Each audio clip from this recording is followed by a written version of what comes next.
Seperti biasa sebelum kita memulai kajian kitab kita niatkan niat menuntut ilmu yang diajarkan oleh Imam Al-Habib Abdullah bin Abi Al-Haddad. Bismillahirrahmanirrahim.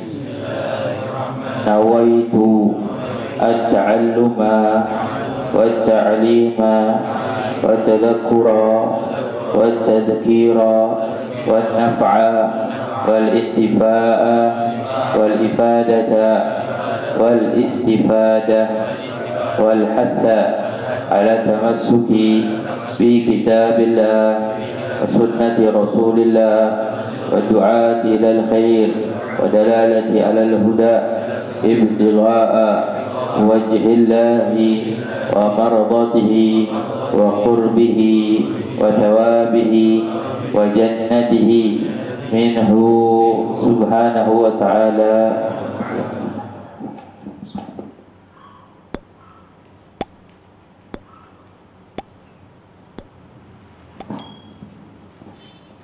Alhamdulillah, di dalam pembahasan minggu lalu guru kita Habib Mujtaba bin Syahab sudah melanjutkan ya kita punya kajian daurah sampai pembahasan tentang syarat sahnya salat. Yushtaratu li sihhati shalah, hal-hal yang disyaratkan untuk sahnya salat, berarti hal yang wajib, hal yang penting. Disebut sahnya salat artinya syarat yang harus kita persiapkan sebelum kita memulai salat. Syarat-syarat ini harus sudah kita siapkan ya. Apalagi termasuk syarat yang kita siapkan dari sebelum salat dan ketika salat sampai selesainya salat. Syarat sah berarti syarat sah atau benarnya salat kita. Ini sangat penting ya, dan penting kita pelajari. Banyak orang yang menyepelekan atau menggampangkan syarat salat yang biasa. Ya, mereka enggak memperhatikan syarat-syarat sahnya salat. Makanya sering kita perhatikan banyak orang salat akhirnya jadi pertanyaan, salat begini sah apa enggak? Ya, yang hakikatnya salatnya tidak sah. Nah, ini perlu menjadi perhatian. Sebagaimana disampaikan oleh guru kita di waktu yang lalu, wa yushtaratu li sihhati shalah ma'rifatu dukhulil waqt bi yaqin atau ijtihad. Di antaranya yang pertama adalah harus mengetahui masuknya waktu. Jadi sudah tahu masuk waktu berarti kita sholat setelah masuk waktu. Nggak boleh sholat sebelum masuk waktu. Nggak sah. Ada orang sholat zuhur belum zuhur dia udah sholat. Ya, nggak sah. Biasanya maghrib belum maghrib udah pada sholat. Nah, ini dia. Dengan yakin atau dengan ijtihad. Atau tingkat banyaknya prasangka kita kepada waktu ini udah masuk. Ya, ghalabatan yang mana kalau ijtihad ini dengan sungguh-sungguh biasanya suka ada tanda-tandanya. Kalau ada orang kerja biasanya kalau dari habis asar lakukan ini sampai maghrib itu biasanya menghabiskan ini ijtihad. Ya, kalau betul prasangkaan yang penuh, yang banyak. Nah, fa in shalla ma'asyak lam tasih salatuhu, disebutkan juga apabila kita salat dengan keraguan maka tidak sah salatnya. Ragu, masuk apa belum? Salat nanti. Nanti ragu itu salat, enggak sah salatnya. Ya. Wa yushtaratu ma'rifatul qiblah, dan kemudian yang kedua syaratnya adalah harus mengetahui kiblat. Kiblat kemana? Sana ada. Dia harus tahu. Syarat. Ya nggak bisa ente sholat baru ditanya kiblat kemana? Jadi itu sholat sebelum sholat kamu mempersiapkan kemana kiblat. Persiapkan lu cari tahu. Kalau di tempat mungkin kita cari dengan arah. Sekarang zaman canggih pakai handphone dan pakai GPS ya. Ya, tapi ada yang akurat, ada yang tidak akurat. Jadi kita mesti hati-hati juga. Ya, biasanya ada satu wilayah tuh suka ditandain, karena kita kalau dakwah kemana tuh ada di hotel suka ada tuh kiblat biasanya ditandain. Kalau yu'raf fil bilad biasanya di wilayah-wilayah itu suka udah biasa tahu kemana kiblat. Kita tanya orang rumah, Tahu sana. Ditanya orang rumah itu lagi main di rumah orang, kemana kiblat? Kiblat kemana ya? Kagak sholat itu orang. Ya, yang ngerti kiblat aja nggak tahu, bagaimana ceritanya? Nah, itu penting. Nah, wajib satrul aurah. Nah, syarat yang berikutnya adalah wajib menutup aurat. Wajib hukumnya. Ya, wajib menutup aurat.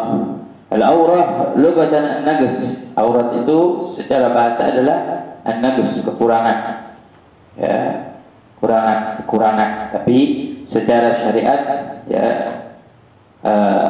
secara syariat ma yajibu satruhu wa yahrumu nadhruhu. Aurat itu adalah sesuatu yang wajib kita tutupi dan haram melihatnya. Ya, haram melihatnya. Siapa haram? Orang melihatnya. Itu aurat. Kita juga yang wajib orang tutupi dan kita haram melihatnya, itu aurat. Ya, kalau tanya aurat itu apa artinya? Aurat itu adalah yang wajib ditutupi, ya, adalah yang wajib ditutupi dan haram kita melihat. Ini disebut aurat. Kalau secara kekurangan dan secara bahasa, berarti aibnya orang juga auratnya orang, kan wajib kita tutupi. Haram kita ceritain, aurat tersebut.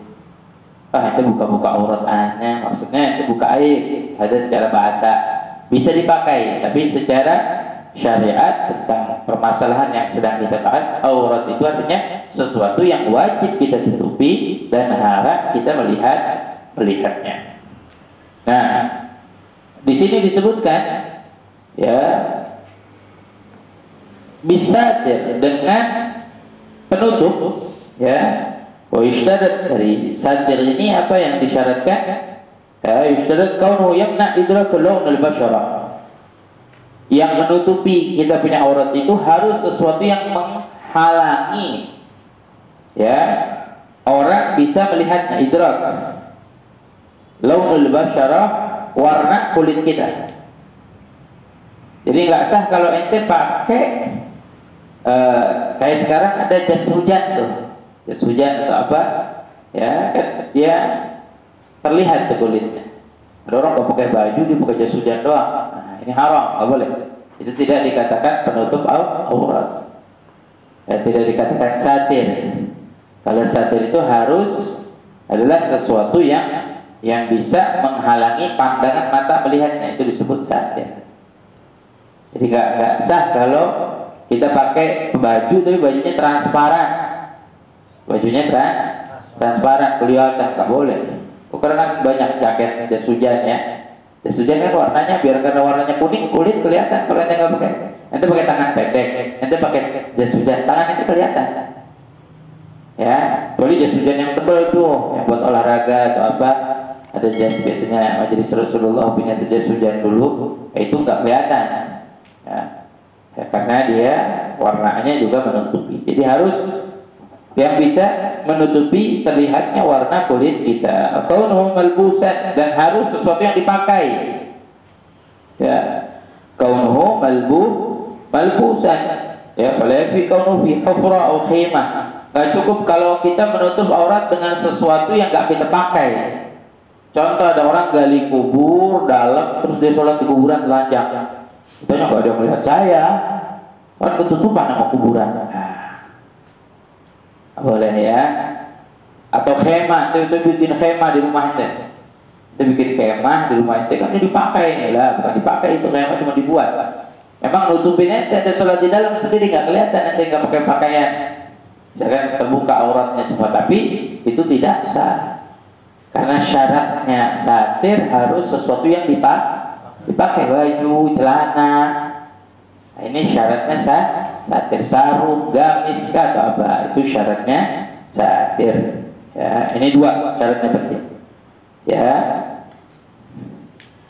Kemudian di sini disebutkan tahir, harus satirnya ini yang menutupi auratnya ini harus suci. Harus yang suci, nggak boleh yang najis. Mubah yang boleh dipakai. Apa yang nggak boleh? Seperti laki-laki pakai sutra, nggak boleh. Sutra asli nggak boleh. Ya, itu sutra asli benangnya dari apa namanya?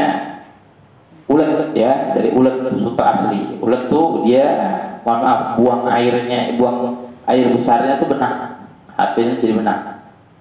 Ya itu jadi benang sutra asli. Ini nggak boleh dipakai karena nggak mubah. Ya tidak boleh dipakai oleh laki-laki. Emas nggak boleh. Itu pakai baju dari emas. Emang gak kelihatan badan ente ketutup, itu pakai katakan. Tapi nggak sah karena ente nggak boleh laki-laki. Beda sama perempuan juga kalau pakai baju dari emas juga nggak boleh karena lebih daripada apa namanya hiasan. Udah bangga dia pakai baju emas. Belum ada ya begitu ya. Wallahu a'lam. Tapi intinya para fuqaha menyampaikan seperti ini sebab ini syaratnya.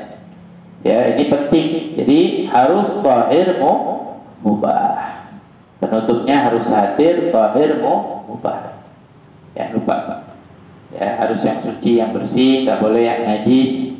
Nanti bikin apa misalkan dari kotoran hewan atau dari apa ya. Wallahu a'lam. Kemudian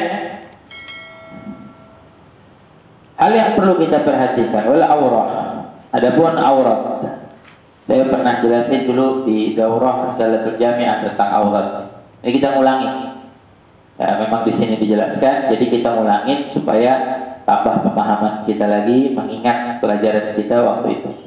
Nah, aurat laki-laki perempuan itu ada perbedaan. Nah, disebutkan auratnya laki-laki itu ada 4. Yang pertama fil khalwah, di dalam kesendirian. Auratnya laki-laki di dalam kesendirian. Ya. Apa saja fil khalwah? Sawatan, 2 kemaluannya, kemaluan depan, kemaluan kubul dan duburnya. Ya, kubul dan duburnya itu aurat kita. Jadi kita jangan ya senang ngeliatin aurat kita sendiri. Ya. Itu usahakan jangan. Ya. Bahkan ada ulama yang memakruhkan. Jadi makruh kita ngeliatin kemaluan kita. Ya. Makanya Sayyidina Ali karramallahu wajhah, di antara kemuliaannya itu beliau seumur hidupnya dari kecil nggak pernah lihat kemaluannya sendiri. Ya, orang yang hebat, mulia pilih yang Allah Subhanahu wa taala. Ya, nggak pernah lihat kemaluannya sendiri. Sayyidina Ali bin Abi Thalib. Kemudian yang kedua, laki-laki fi shalah wa iddan nisa al-maharim war rijal. Laki-laki auratnya di dalam salat atau di hadapan perempuan yang muhramnya. Ya, perempuan yang muhram. Perempuan muhram siapa? Keluarganya. Ya, misalkan anak, ibu, istri bukan ya, anak, ibu, ya, anak perempuan, ibu, bibi, itu muhram. Ya, saudara bapak, saudara ibu, ya, cucu, itu muhram. Ya, kemudian ponakan perempuan itu muhram. Ya, kalau sepupu bukan muhram. Ya, sepupu bukan muhram, makanya boleh dinikahkan. Kalau muhram kan haram dinikahkan. Ya, siapa aja? Pertama, ya kita laki-laki nih, ibu, anak perempuan, saudara ayah, bibi kita, saudara ibu, bibi kita nih namanya. Kemudian anak dari saudara kita laki-laki. Ya, kemudian anak dari saudara kita perempuan. Ya, kemudian apa tadi? Anak udah ya. Anak, ibu, saudara bapak, saudara ibu, anak dari saudara kita perempuan, anak dari saudara kita laki-laki, ada satu lagi, cucu. Ya, cucu kita. Ya, ada berapa? Ada 7 muhram. Atau kalau dalam itu dalam nasab, dalam susu begitu juga dalam musaharah, dalam pernikahan mertua perempuan kita, ya, terus menantu kita perempuan, terus anaknya istri kita nikah sama perempuan udah punya anak, anaknya perempuan muhram kita nggak boleh dinikahkan. Kemudian satu lagi istrinya ayah kita, ibu tiri kita itu muhram. Nggak boleh dinikah. Ya. Ini kalau di total jadi ada 18. Nah, kalau laki-laki itu, kalau perempuan begitu juga baliknya. Jadi kalau perempuan, bapaknya, anak laki-lakinya, pamannya, gitu ya, dan seterusnya. Nah, ini muhram warijal, dan kita laki-laki di hadapan laki-laki juga. Kita laki-laki di hadapan laki-laki, auratnya apa? Apa yang harus kita tutupi?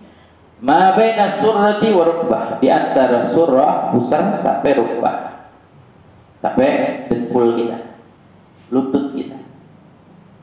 Ya, di antara pusar sampai lutut. Itu yang harus kita tutupi, aurat kita. Ya, jadi kalau misalkan ente ketemu ibu ente, ya, jangan pakai celana pendek, aurat. Ya, aurat. Oh, di rumah Habib, biar di rumah. Ya, aurat ente. Ente ketemu anak perempuan ente pakai celana pendek, aurat. Orang kan nggak sadar, banyak orang, di rumah Habib anak saya. Bukan masalah anak saya, aurat. Boleh, harus ditutup. Tutupin antara pusat dan lutut. Misalnya kita nggak pakai baju masih nggak muskil lah, tapi lebih baik kita tutupin juga, ya, menghormati. Hakada, ya. Lakin yajib satru syai' min huma li qa'idati ma lam yatimu bihi wajib illa bihi fa wajib. Jadi nutupinnya lebihin di atas pusar, makanya pakai baju di atas lutut, di bawah lutut, makanya pakai celana panjangan. Jangan pakai celana pendek, sebab ada kaidah tidaklah menyempurnakan yang wajib, berarti hukumnya itu juga wajib. Ala yatimul wajib illa bihi bahwa wajib. Kemudian yang ketiga, auratnya laki dan nisa al-ajnabiyat jami'ul badan. Di hadapan perempuan yang bukan muhram, ya perempuan lain semuanya, semua badannya harus tutupin. Jadi laki-laki juga auratnya sebenarnya semua badan harus ditutupin. Cuman ada yang yufarriqu baina rijal wan nisa, yang membedakan kalau perempuan memang pakaiannya tertutup sholat. Selebihnya apakah laki kesibukannya di luar bekerja, perempuan kesibukannya di rumah mengurus anak, mengurus suami, maka ya laki lebih banyak di luar, jadi perempuan yang harus lebih tertutup. Ya, di dalam rumah, laki di luar dengan kesibukannya. Tapi seluruh badan, artinya jangan menampakkan diri. Senang ada perempuan lewat dinongoli aurat, pencarmuk, ya, cari muka. Apa bahasa kitanya, genit, ya, genit, wah ada cewek. Ya, jangan, orang laki jaga diri ya. Jangan senang dilihat sama orang perempuan aurat sebenarnya. Makanya banyak orang-orang soleh kalau udah lewat depan perempuan tutupin, laki ditutupin. Ya, ada aurat yang perlu kita perhatikan. Kemudian yang keempat, indah halilatihi, di hadapan halalnya itu istrinya, az-zawja wal amah atau budaknya. Zaman dulu kan ada perbudakan. Nah, budakan halal untuknya, bukan disebut halilatihi, yang halal untuknya, gak dibilang indah zaujatihi, sebab ada zaujah, ada amah. Amah itu artinya budak. Apa auratnya? Lah aurat, gak ada aurat. Nah, itu di hadapan istri, dia gak ada aurat. Serah, ente gak mau pakai pakaian, ente kelihatan depan istri, ente mafi muskilah, gak ada masalah. Ya, lebih baik ya,